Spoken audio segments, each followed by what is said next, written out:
একই হাসপাতালে কর্মরত ১৪ জন নার্স একই সঙ্গে অন্তঃসত্ত্বা। শুধু তাই নয়, তাদের সন্তান প্রসবের সময়ও কাছাকাছি। সবচেয়ে অবাক করার বিষয় হচ্ছে, প্রত্যেকেই আবার কর্মরত প্রসূতি ও শিশু কল্যাণ বিভাগে, অর্থাৎ যেখানে গর্ভবতী মায়েরা ভর্তি হন চিকিৎসার জন্য ও সন্তান জন্ম দেওয়ার জন্য। সেই ওয়ার্ডেই সম্প্রতি ঘটেছে এমন ঘটনা। ১৪ জন নার্সের একই সঙ্গে অন্তঃসত্ত্বা হওয়ার বিষয়টি কাকতালীয় হলেও তা রীতিমতো অবাক করেছে সবাইকে। তবে এই ঘটনায় আনন্দিত হাসপাতাল কর্তৃপক্ষ ও নার্সরা, কারণ একই কর্মস্থলে একসঙ্গে এত জনের অন্তঃসত্ত্বা হওয়ার ঘটনা সত্যিই বিরল। ঘটনাটি বিশ্বজুড়েও চাঞ্চল্যের সৃষ্টি করেছে। বিস্তারিত থাকছে প্রতিবেদনে।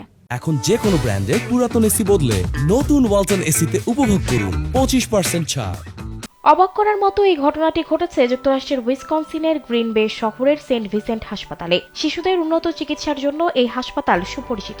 সেখানকার প্রায় প্রতিদিনই কোনো না কোনো নারী সন্তান প্রসব করতে আসেন, আর সেই নবজাতকদের দেখভাল করেন হাসপাতালের নিবেদিত প্রাণ নার্সরা। তবে এবার চিত্রটা ভিন্ন। সেই সেবিকাতলের ১৪ জন একই সময়ে মা হওয়ার আনন্দ পেতে চলেছেন।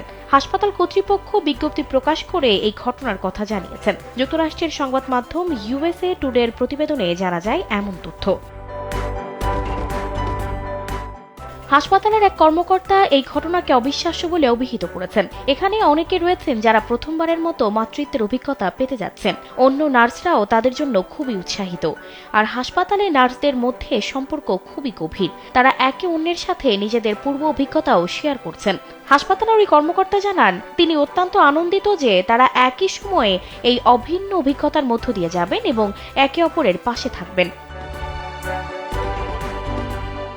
একই সঙ্গে একই বিভাগের এতজনকে মাতৃত্বকালীন ছুটি দিতে হবে, তেমন কোনো দুশ্চিন্তায় পড়েনি হাসপাতাল কর্তৃপক্ষ।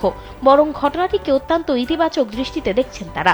একই সঙ্গে তাদের ছুটির বিষয়টি নিজেদের ব্যবস্থাপনার বিষয় বলে মনে করছেন কর্তৃপক্ষ। এখন পর্যন্ত প্রত্যেক নার্স নিজেদের দায়িত্ব পালন করে যাচ্ছেন বলে জানা গেছে। সানজিদা রহমান, কালবেলা।